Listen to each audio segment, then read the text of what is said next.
Илгертен кыргыз качан төшөктө жатып өлчү эле.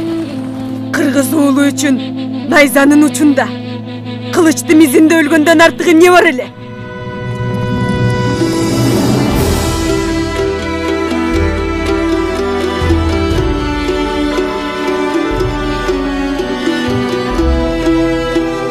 Мен кай жерде жүрбөйм. Жүрөгүм дайым ушул тоолордун арасында.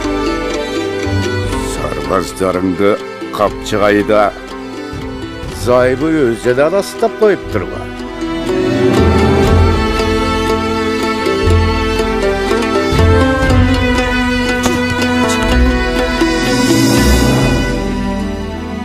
Атың ким, чырагым? Атым Курманжан.